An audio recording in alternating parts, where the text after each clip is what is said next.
Well, this news just into our newsroom. A guilty verdict for the man on trial for the third time in connection to his daughter's death. Less than an hour ago, a Gwinnett County jury found Clydear Barrows guilty of second-degree cruelty to children. The judge sentencing Barrows to a maximum of 10 years with 8 years to serve in confinement and the last 2 for probation. He is charged for not doing more to protect his 8-year-old daughter. Police accused Barrows of second-degree child cruelty after they arrested his wife, Natalia.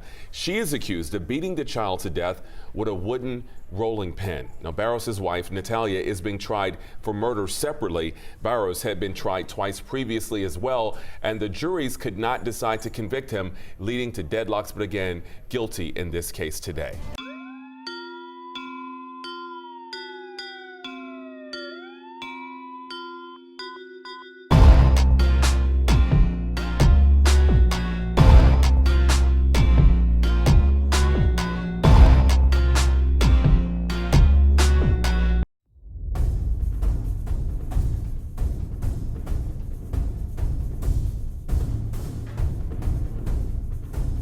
Clydear Barrows, 37, is facing charges in the death of his daughter, Syra Barrows. His wife, Natalia, is accused of killing the 8-year-old. Natalia allegedly beat her 8-year-old stepdaughter to death at a home in Georgia, hitting her 10 to 20 times with a wooden rolling pin. Barrows was said to be so angry that she hit the girl in several areas, including the neck. The girl's father is accused of leaving her alone with the stepmother, despite knowing of the abuse. Both are now facing murder charges. Officers responded to a medical call at a home in the 300 block of Vine Springs around 2:15 p.m. The stepmother, 34-year-old Natalia Barrows, had been alone with the girl when she became unresponsive. Barrows called the girl's father, who came to the home and started CPR before calling 911, according to authorities. After officers arrived, paramedics pronounced the girl dead on the scene. Homicide detectives were called in to investigate given the circumstances of the death. Natalia Barrows was eventually arrested and charged with murder, felony murder, aggravated assault, and first-degree cruelty to children, court records show. Clydear Barrows had been on trial 3 times since last month due to hung juries. In the meantime, Barrows remained his innocence of having any knowledge of his wife being abusive. He is facing second-degree child cruelty in connection to the death of his 8-year-old daughter and was sentenced to 10 years for allowing his wife to continue a pattern of alleged abuse that resulted in the death of Sarah. Barrows is to serve 8 years in prison and 2 on probation, with time served awaiting trial considered part of that sentence. He was also ordered to have no contact with his remaining children during that time. Natalia and Clydear Barrows are at the Gwinnett County Jail without bond. We extend our condolences to the 3 young girls who tragically lost their sister, Gwinnett County District Attorney Patsy Austin Gatson said. This beautiful girl needed her father to protect her. He failed to do that.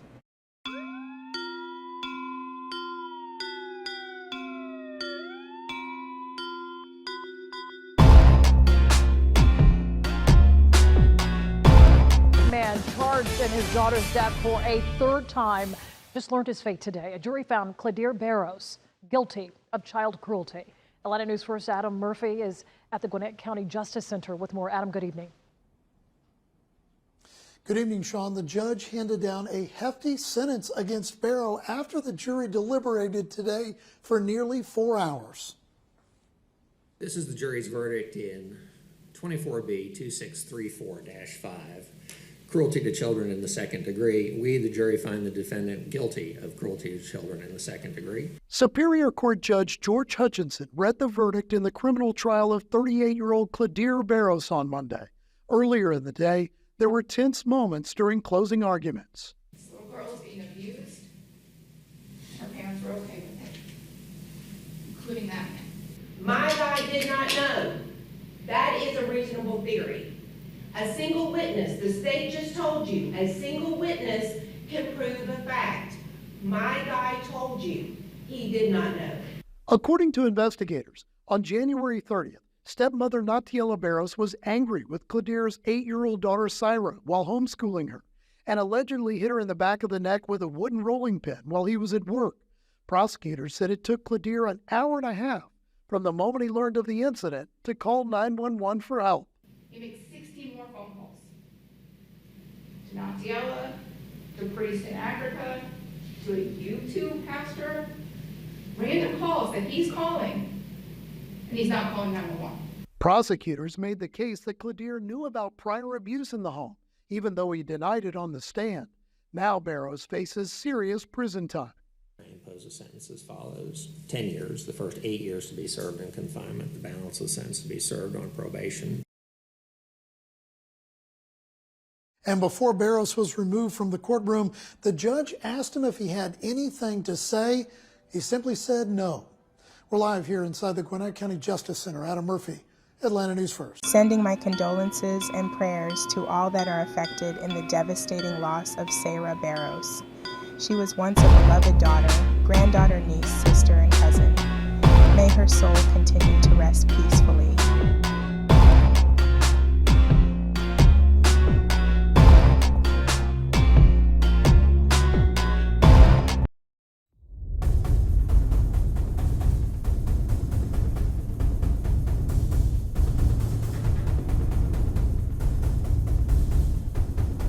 Now at 3, a woman is found dead inside a boarding home. Thanks for choosing 19 News at 3. I'm Brian Duffy, in for Nicole Versansky. According to her family, people who live in the home are not coming forward about what exactly happened. In a story you'll see on Just One Station, our Winnie Dortch spoke to the family who are fighting for answers.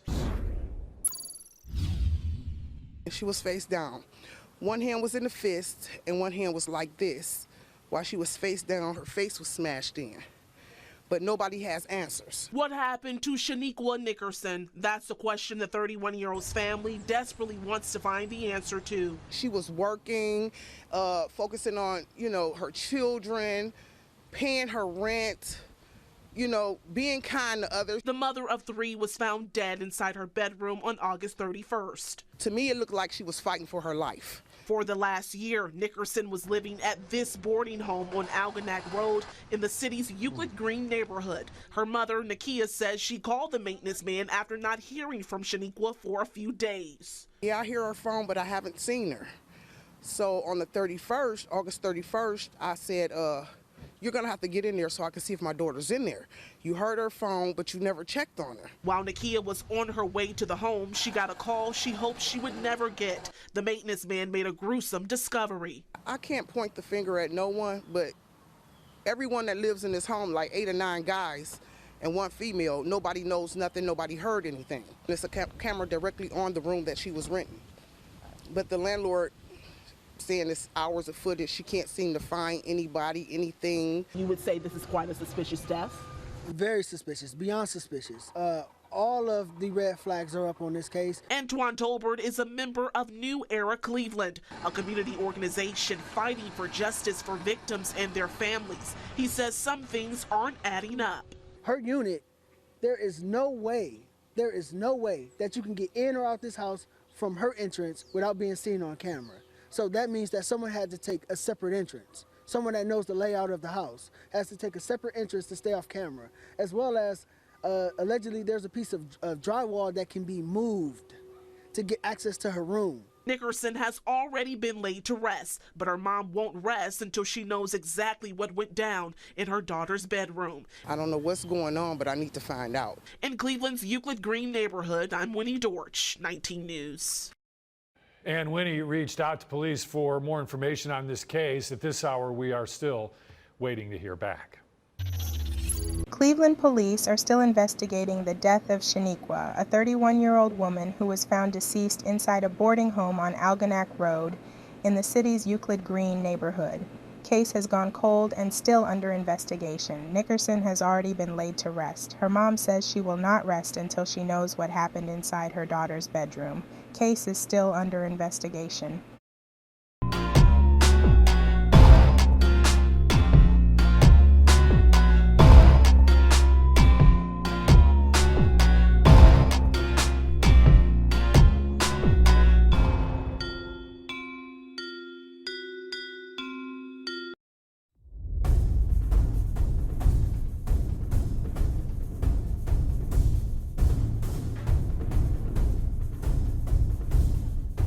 While The suspect charged in the murder of a 31-year-old woman whose body was found stuffed inside a sleeping bag faced a judge today. And during the court hearing, we learned more about the timeline leading up to the victim's death. Fox 8's Linda Schmidt joins us live from Lower Manhattan with the details. Linda?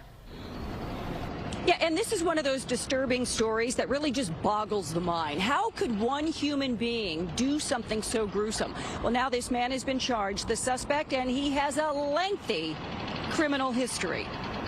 55-year-old Chad Irish has been charged with shooting 31-year-old Yasmin Williams in the head and then stuffing her body in a sleeping bag. Prosecutors say he used his motorized wheelchair and a dolly to drag her body outside, dumping it next to garbage bags at a NYCHA complex at East 27th Street and 2nd Avenue in Kips Bay. Irish says he did not kill Williams. When he was taken into custody, angry neighbors and some of the victim's family surrounded him, throwing punches and screaming. In court today, prosecutors laid out a timeline. On June 26th, they say surveillance video shows Irish and Williams arguing in the apartment building hallway, and Irish is heard saying, "I'll shoot you." 4 days later, on June 30th, surveillance video in the same hallway shows Williams carrying a garbage bag to the garbage chute. That is the last time she is seen on video. About 1:30 in the morning on July 1st, a different woman is seen arriving at the apartment with a large plastic bag and cleaning supplies. She hands Irish the supplies at the door, but does not go into the apartment. 4 days later, on July 5th, surveillance video allegedly shows Irish in a wheelchair, pulling a sleeping bag on a dolly. When investigators searched his apartment, they say they found 3 different caliber bullets. And prosecutors also say there is another case involving Irish using a gun to menace a man just a few days after Williams' murder.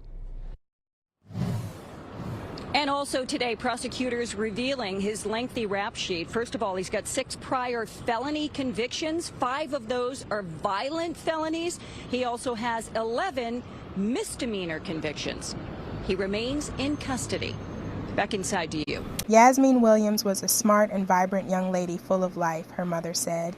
She had a twin brother and a little sister that looked up to her. She was ready to take on life and become all she can be.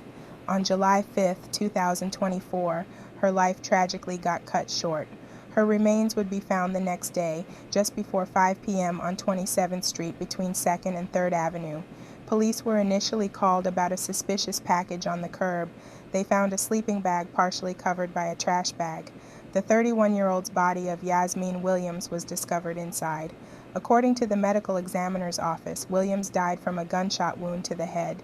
Police confirmed they have a person of interest in custody. Investigators were seen Monday evening going in and out of a building around the corner from where Williams was found, though police sources say it's unclear where the killing took place. Police sources say a man was seen on video pulling the bag on a motorized wheelchair. Several people said Williams was friends with a man who uses a wheelchair in the neighborhood, where she grew up and lived nearby. Yasmin's mother pointed the finger at one of her daughter's friends who uses a wheelchair. "That's her friend.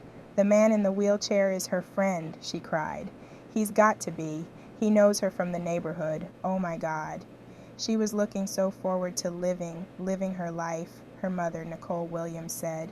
She got her degree in criminal justice. She went to Buffalo State University, and she wanted to go back to be a lawyer. Williams had a twin brother and a little sister.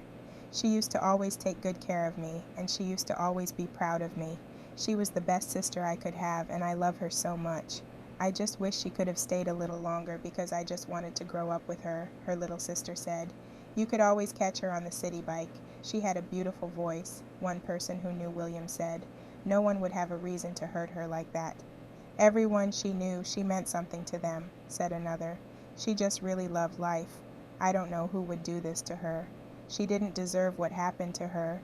Police took a person of interest into custody after he was seen in an electric wheelchair dragging the bag, law enforcement sources said. No charges had been filed, cops said. A makeshift memorial has been set up near where Yasmin Williams' body was found. She was just about to start a new job at the city's Department of Housing Preservation that Monday. "We want justice for Yazzie," her mother said. May Yasmin Williams continue to rest in peace. My thoughts and prayers are with her family.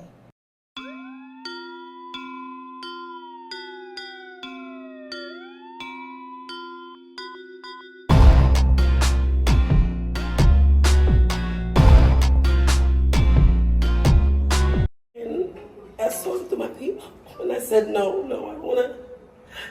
I said, I know that they're going to give me some bad news, and I told them I don't want to hear it, please. I don't want to hear it. And they said, can they please come in and talk to you? And I said, what happened? And they said, you guys mean Williams' mother? And I said, yes, I'm Nicole Williams, I'm her mother. And they said, your daughter has been shot. And I said, okay, she's gonna be all right. And they said, no, that she died. They said she's dead.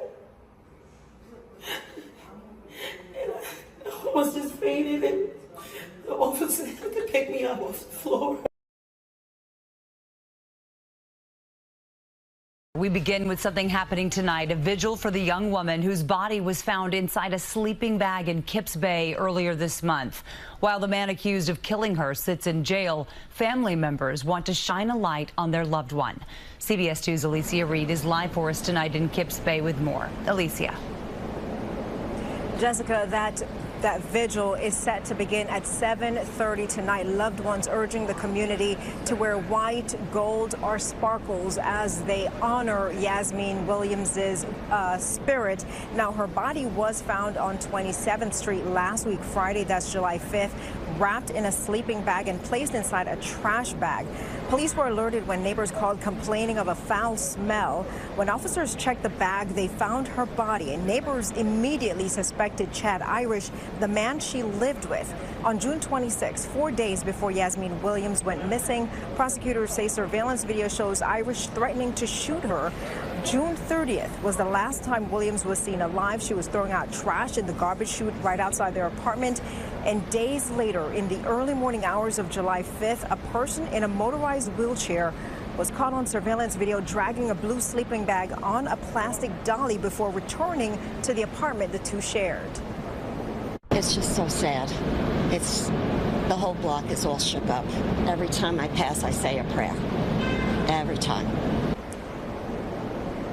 Irish was arraigned on Thursday on a second-degree murder charge. Prosecutors say he is facing life in prison. Meanwhile, Williams's family says they will not stop until they get justice. We will be hearing from them later tonight.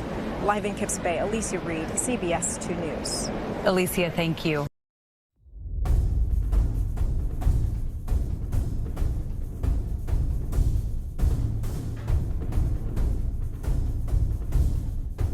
A Union City fast food worker traumatized. The teen claims a customer threw bleach in her face and drove off here. Atlanta's first reporter Brittany Ford is live at the Burger King off Jonesboro Road in Union City where this happened. Brittany, she told you she's afraid to go back to work because of all this?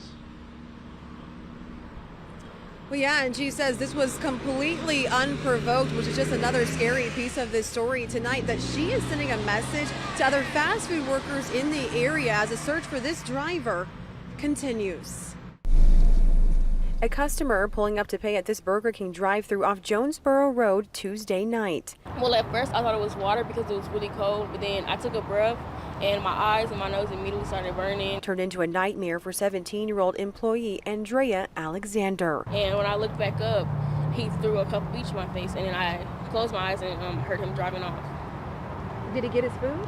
No. Alexander says there wasn't any issue with the man's order or hostile exchange prior to the attack. I don't know, it's just kind of hard emotionally. Like the first night, it was hard for me to sleep.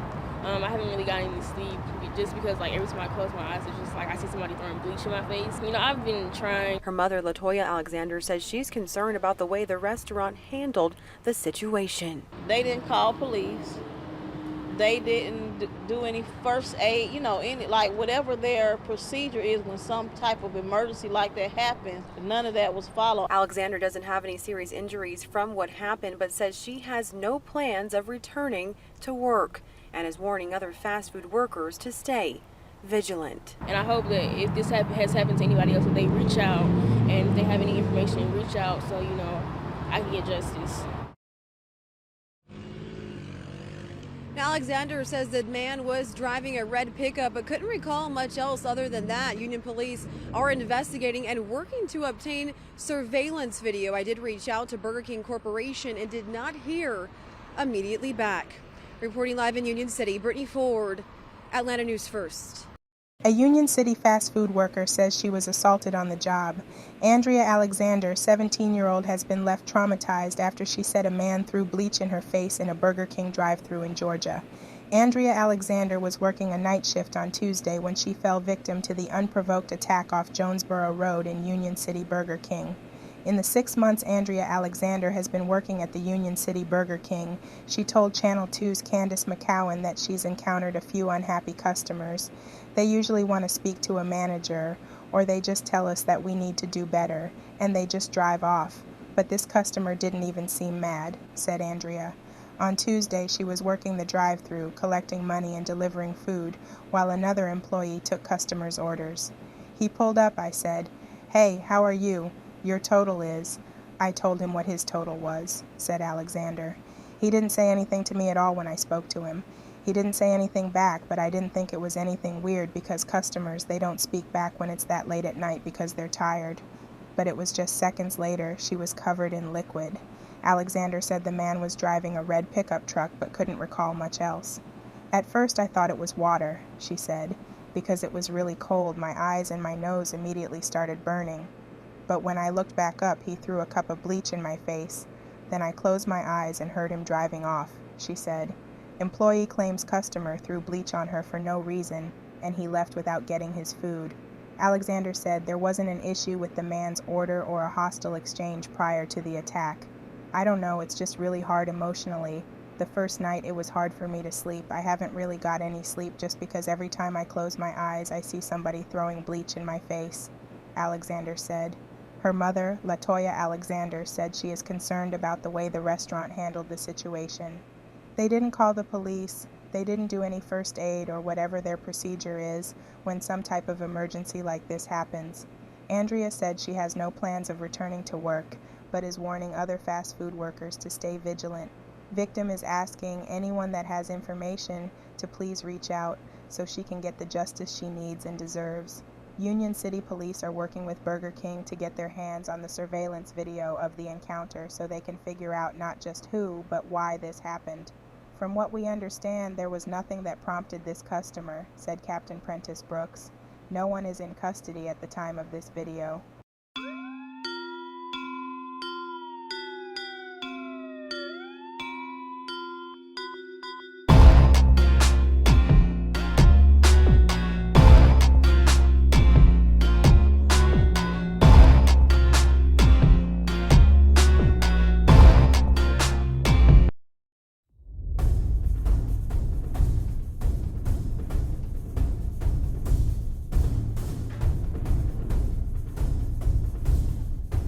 New tonight at 11, we're hearing from the family of a woman shot and killed outside of the Spalding County Courthouse. And tonight, the daughter of Crystal Evans says her mother did not have to die because she believes law enforcement actually dropped the ball because of a history of domestic violence between her mother and the suspect. 11 Alive, Teresa Bowles, live tonight in the newsroom with what we know tonight. Teresa? Well, Ron, tonight authorities have identified the suspect as Mr. Tom Mallory.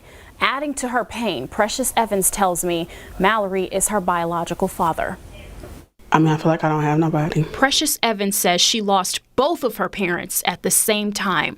I don't have nobody to lean on. She says she watched her comforter, her mother, Crystal Evans, go through an ugly divorce with her father for a year. She was so happy after her divorce. She felt free. You know, we were even talking about doing a party. However, throughout that year, she also says she witnessed disturbing behavior. Crystal posts a cry for help on Facebook last year saying, "Please know if something happens to me, Tom Mallory did it." Even after the divorce, this man literally texted her, "Not happening." Precious says her mother was at the Spalding County Courthouse for a hearing connected to their separation Friday afternoon. The judge did issue a warrant, Instead of the judge taking him in right then and there, the judge said that he could turn himself in Monday night. In a lengthy Facebook post, Sheriff Daryl Dix says Crystal walked out of the courthouse to her car, where Mallory met her, shooting her multiple times from the window.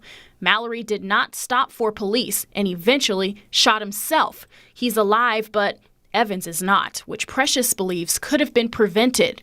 My mom literally called the sheriff department the day before because he was stalking her, and they did nothing.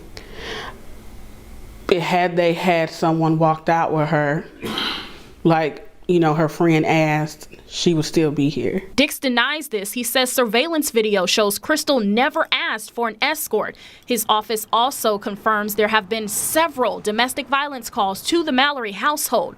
Dix says sometimes the violence was mutual and there were no witnesses to identify the aggressor. Dix says, quote, "Do improvements need to be made to the law? Yes, they do. Maybe it wasn't a deputy or my agency that failed. Maybe it was the law itself. And since she can't get her mom back, Precious will honor her life by fighting for justice with no sympathy for her father." Not once did you offer your condolences, sympathy, or anything for my mom. That post was to clean his face, to clear his name.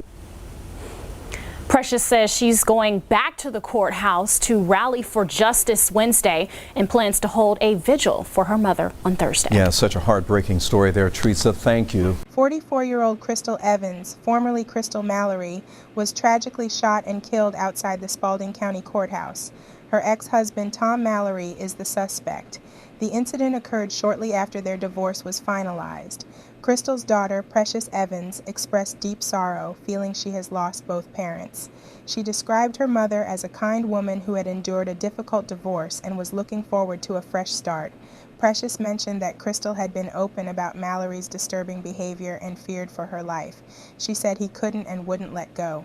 In a Facebook post from 2023, Crystal said, in part, "Please know if something happens to me, Mallory did it." On the day of the incident, Crystal was at the courthouse for a hearing related to the divorce. Sheriff Daryl Dix explained that Mallory shot Crystal several times from his car window as she walked to her car. Mallory then fled the scene and later shot himself but survived and recovering in the hospital, but Crystal didn't make it. Precious believes this tragedy could have been prevented if authorities had taken her mother's concerns more seriously.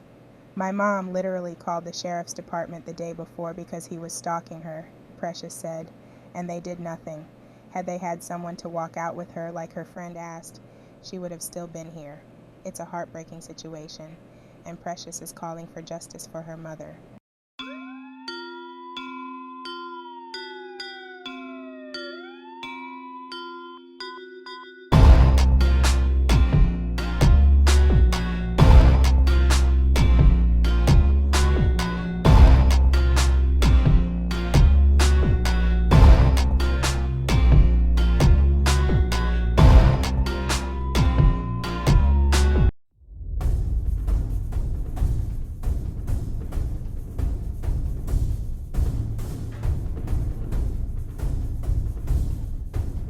I was frantic. I called my father and I just got him to come and get me and drive me straight away to where it was. And we just waited patiently, watching all these firefighters fight relentlessly to try and save our sons. They were lovely. They were full of energy. They was always holding each other's hands. They used to just enjoy life so much. They were just perfect. I don't even really want to call it Christmas anymore. I just want to call it the 25th of December. I'd just like to tell them that I'm sorry that they're not here with us no more, but that I love them and I'll never stop loving them and they will always be in my heart, and I'm just happy that they have each other to hold and they're not alone. I still see them running around my house as if they're still there. I still hear them saying, "Daddy, I love you," and thank you for even the smallest things like a packet of crisps. They were so caring, so I'll just keep doing things week by week to celebrate and remember my sons. They were lovely. They were full of energy. They was always holding each other's hands. They used to just enjoy life so much. They were just perfect. Dalton Hoth lost all 4 of his sons when their home caught fire. 2 sets of twin brothers, Kyson and Bryson, aged 4, Leighton and Logan, just 3. Their dad takes some comfort from the many tributes and messages left in their memory. brothers who were killed just 10 days before Christmas. I don't even really want to call it Christmas anymore. I just want to call it the 25th of December. And I've got Christmas presents sat under the tree for them, trainers and clothes. I got them some like superhero figures. I feel like I should donate them maybe to a hospital or a charity so that at least some children somewhere can get to use them, and that'll make my sons proud. 4 little boys who firefighters said were found alone in the burning house in Sutton, southwest London, when they went in to tackle the fire. They managed to pull the brothers out and tried desperately to save them, but couldn't. A 27-year-old woman arrested on suspicion of child neglect has been bailed under investigation. Devika Rose, 29, is currently on trial at the Old Bailey, facing charges of manslaughter and child cruelty following the tragic deaths of her 2 sets of twin sons, Leighton and Logan Hoth, aged 3, and Kyson and Bryson Hoth, aged 4. Rose denies all charges against her. The prosecution, led by Kate Lumsden KC, alleges that Rose left the children alone at their home in Collingwood Road, Sutton, on the evening of December 16, 2021, to visit a supermarket. A fire, believed to have been caused by a discarded cigarette or an upturned tea light, quickly spread due to the large amount of rubbish in the house. The children, unable to escape, ran upstairs and called for help, but it was too late. The house was described as being in extremely poor condition, with rubbish throughout an unusable bathroom. The prosecution acknowledged that Devika Rose might have been suffering from depression and a personality disorder, but emphasized that this was not a defense. Rose, a single mother who had separated from the boys' father, Dalton Hoth, ensured the children appeared well turned out, but they actually lived in very poor conditions, and she rejected offers of help. Social services were aware of the children's situation, and their paternal family had raised concerns. However, their case was closed 3 months before the tragic fire.